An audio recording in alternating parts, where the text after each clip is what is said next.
इनका संविधान पे कोई विश्वास नहीं है। ये लोग नागपुरिया कानून को लागू करना चाहते हैं, आरएसएस के एजेंडे को लागू करना चाहते हैं।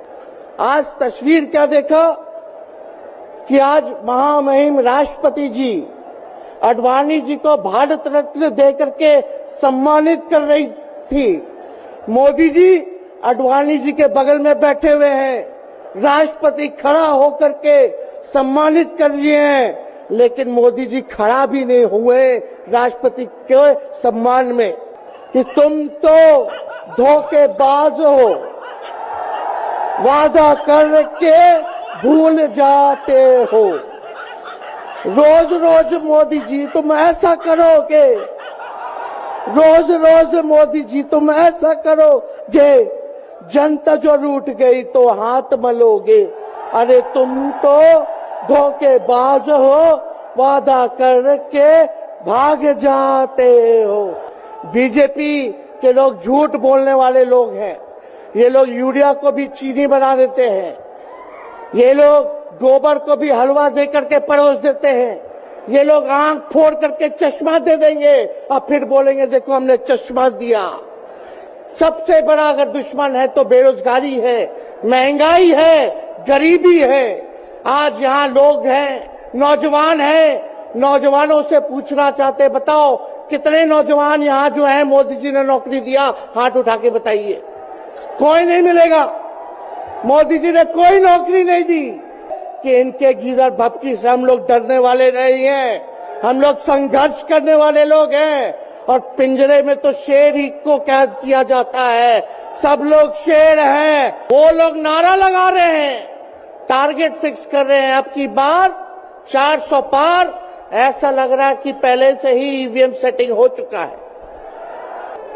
आज हम सब लोग एकजुट हुए हैं देश के लोकतंत्र, देश के संविधान, देश के भाईचारा को बचाने के लिए। जिस हिसाब से देश में बांटने का काम किया जा रहा है, भाई को भाई से लड़ाया जा रहा है, नफरत की राजनीति की जा रही है, उसलिए हम सब नेता आपकी लड़ाई के लिए हम सब लोग आए हैं और आपकी लड़ाई लड़ रहे हैं। और हम लोग सब लोग चाहते हैं कि इस लड़ाई में आपका साथ मिले, आपका आशीर्वाद मिले और आपका प्यार मिले। जो लोग नारा लगाते हैं अब की बार 400 पार, उनका मुंह है, कुछ भी बोलेंगे, लेकिन एक बात तय है, जनता ही मालिक है, आप मालिक हैं और आपको तय करना है कि देश के शासन में कौन बैठने का काम करेगा। आज यहां दिल्ली की जनता से पूछना चाहते हैं, वो लोग नारा लगा रहे हैं, टारगेट फिक्स कर रहे हैं, अब की बार 400 पार। ऐसा लग रहा है कि पहले से ही ईवीएम सेटिंग हो चुका है।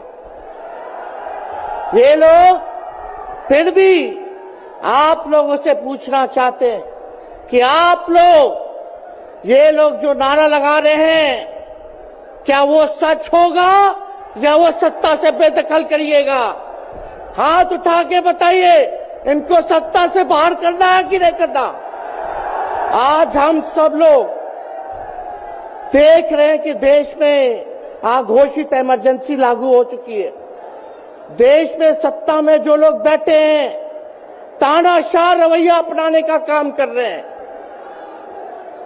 घमंडी हो गए हैं लोग। और आज हम लोग किसी को गाली देने नहीं आ रहे, लेकिन जो आंख से देख रहे हैं वो बताने आ रहे हैं, जो महसूस कर रहे हैं वो बताने आए हैं। सत्ता में लोग जो बैठे हैं, विपक्ष का धर्म बनता है, कर्तव्य बनता है कि उनसे हम लोग सवाल करें। आज मेरा मानना है कि देश में सबसे बड़ा अगर दुश्मन है तो बेरोजगारी है, महंगाई है, गरीबी है। आज यहाँ लोग हैं, नौजवान हैं, नौजवानों से पूछना चाहते, बताओ कितने नौजवान यहाँ जो है मोदी जी ने नौकरी दिया, हाथ उठा के बताइए।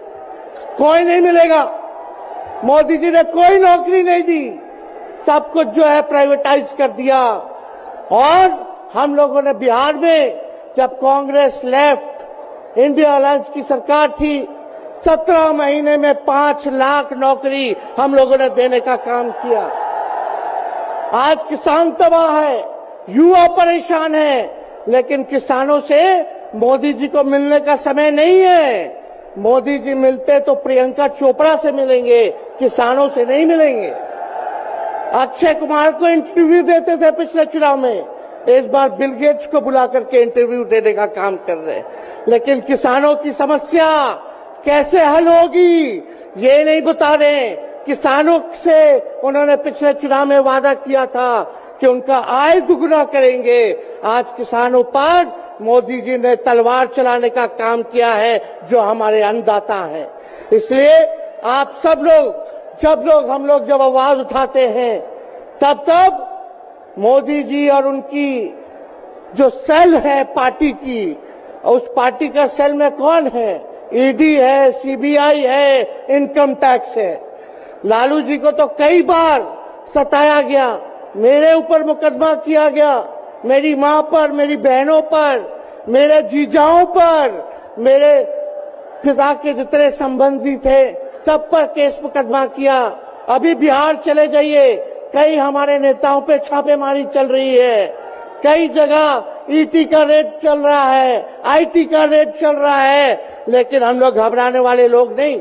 आज देश में जिस हिसाब से हेमंत सोरेन जी को और अरविंद केजरीवाल को गिरफ्तार करने का काम इन बीजेपी के लोगों ने किया है, तो उनको हम बता दें कि इनके गीदड़ भपकी से हम लोग डरने वाले नहीं हैं। हम लोग संघर्ष करने वाले लोग हैं, और पिंजरे में तो शेर ही को कैद किया जाता है।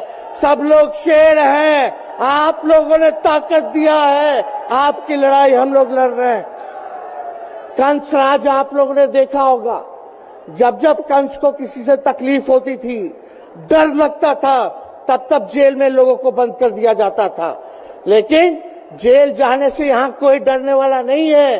कितने लोगों को जेल भेजोगे? लेकिन जब जनता जब जवाब देगी, जब वोट का चोट दीजिएगा, तो मोदी जी हाथ मलने का काम करेंगे, सत्ता से बेदखल हो जाएंगे। इसलिए ये अपनी ताकत को पहचानिएगा। सब लोग चुनाव के समय आप सब लोग पोल कीजिएगा, वोट दीजिएगा, लोगों को भी वोट दिलाने का काम कीजिएगा। बीजेपी के लोग झूठ बोलने वाले लोग हैं। ये लोग यूरिया को भी चीनी बना देते हैं, ये लोग गोबर को भी हलवा दे करके परोस देते हैं। ये लोग आंख फोड़ करके चश्मा दे देंगे और फिर बोलेंगे देखो हमने चश्मा दिया। ये झूठी पार्टी है, इसलिए इन पे विश्वास मत कीजिएगा। मोदी जी कहते हैं कि उनका गारंटी मजबूत गारंटी है, गारंटी की बात करते हैं। हम बोलते हैं मोदी जी की गारंटी वैसी ही गारंटी है जैसे चाइनीज माल होता है, 2-4 बार इस्तेमाल करोगे और वो गारंटी जो है खत्म हो जाता है, टूट जाता है, खराब हो जाता है। तो जब तक चुनाव है तब तक ही मोदी जी की गारंटी है, बाकी कुछ नहीं। 2 करोड़ रोजगार का क्या हुआ, 15-15 लाख रुपए का क्या हुआ, ये जवाब नहीं देने वाले, लेकिन हमेशा जो है प्रोपेगेंडा चलाने का काम करते हैं और लोगों को भटकाने का काम करते हैं। इसलिए आप सब लोगों को सावधान रहना पड़ेगा। इनके झूठ पे आप लोग विश्वास मत कीजिएगा। और हम सब लोगों ने आज तस्वीर देखा, आज तस्वीर क्या देखा कि आज महामहिम राष्ट्रपति जी आडवाणी जी को भारत रत्न देकर के सम्मानित कर रही थी। मोदी जी आडवाणी जी के बगल में बैठे हुए हैं, राष्ट्रपति खड़ा होकर के सम्मानित कर रहे हैं, लेकिन मोदी जी खड़ा भी नहीं हुए, राष्ट्रपति के सम्मान में खड़ा भी नहीं हुए। इससे पहले भी हम लोगों ने तस्वीर देखी कि राष्ट्रपति पीछे पीछे चल रही है, मोदी जी आगे आगे चल रहे हैं। ये हम आप सब लोगों को बताना चाहते हैं कि इनका संविधान पे कोई विश्वास नहीं है। ये लोग नागपुरिया कानून को लागू करना चाहते हैं, आरएसएस के एजेंडे को लागू करना चाहते हैं। इसलिए ज्यादा कुछ ना कहते हुए एक आंकड़ा हम जरूर बताना चाहेंगे। देश में इंटरनेशनल लेबर ऑर्गेनाइजेशन ने सर्वे किया है, उसमें आंकड़े हैं कि आज देश में बेरोजगारों में से 83% युवा है। पढ़े लिखे युवाओं में बेरोजगारी लगभग 65% है। ग्रामीण क्षेत्रों में सिर्फ 17.5% युवाओं के पास ही काम है। यानी भारत की आत्मा गांव में 82% युवा आज बेरोजगार हैं और मोदी जी इसके बारे में कोई काम नहीं किया। आप एक बार विश्वास कीजिएगा, अगर इंडिया सरकार की अलायंस की सरकार बनती है तो नौजवानों को हम लोग नौकरी देने का काम करेंगे, बेरोजगारी को दूर करेंगे और जाते जाते बहुत सारे नेताओं को बोलना है, लेकिन एक अंत हम करेंगे एक गाने के साथ। और आप लोगों ने गोविंदा का फिल्म का एक गाना सुना होगा कि तुम तो धोखेबाज हो, वादा करके भूल जाते हो। रोज रोज मोदी जी तुम ऐसा करोगे, रोज रोज मोदी जी तुम ऐसा करोगे, जनता जो रूठ गई तो हाथ मलोगे। अरे तुम तो धोखेबाज हो, वादा करके भाग जाते हो।